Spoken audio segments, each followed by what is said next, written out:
அட அட அட என்ன மாதிரி ஒரு சைட் டிஷ் அப்படின்னு நீங்க எனக்கு கண்டிப்பா அப்ரிஷியேட் பண்ணுவீங்க. இன்னைக்கு வெஜ் ஃபிஷ் ஃப்ரை தான் பண்ணிருக்கோம். வெஜ் ஃபிஷ் ஃப்ரை அப்படின்னு சொல்லிட்டு சும்மா வாழைக்காய் அப்படியே சீவி அதுல மசாலா போட்டு ரோஸ்ட் பண்ணி எல்லாம் தர போறது கிடையாதுங்க. இத சாப்பிட்ட உடனே கண்டிப்பா ஒரு நான்வெஜ் சாப்பிட்ட ஃபீல் உங்களுக்கு இருக்கும். சோ கண்டிப்பா ட்ரை பண்ணி பாருங்க. ஃபர்ஸ்ட் வாழைக்காய வேக போட்டு எடுத்துக்கோங்க. சோயா சங்க்ஸ் சுடு தண்ணியில போட்டு இந்த மாதிரி நல்லா மிக்சியில ரோட் ஓட்டி எடுத்துக்கோங்க.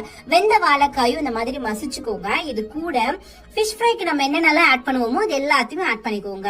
மிளகாய் தூள், மஞ்சள் தூள், மிளகு தூள், சோம்பு தூள், தேவையான அளவு உப்பு.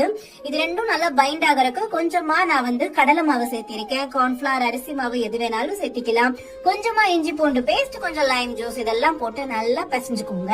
அப்புறம் இதை குட்டி குட்டியா உருட்டி வாழை இலையில இந்த மாதிரி நல்லா எண்ணெய் தடவி ஃபிஷ் மாதிரி ஒரு ஷேப்புக்கு எடுத்து வச்சுக்கோங்க.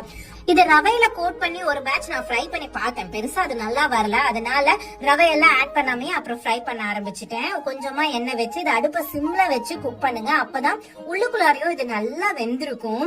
ஒரு சூப்பரான வெஜ் ஃபிஷ் ஃப்ரை கண்டிப்பா ட்ரை பண்ணி பார்த்துட்டு எப்படி இருக்குன்னு சொல்லுங்க.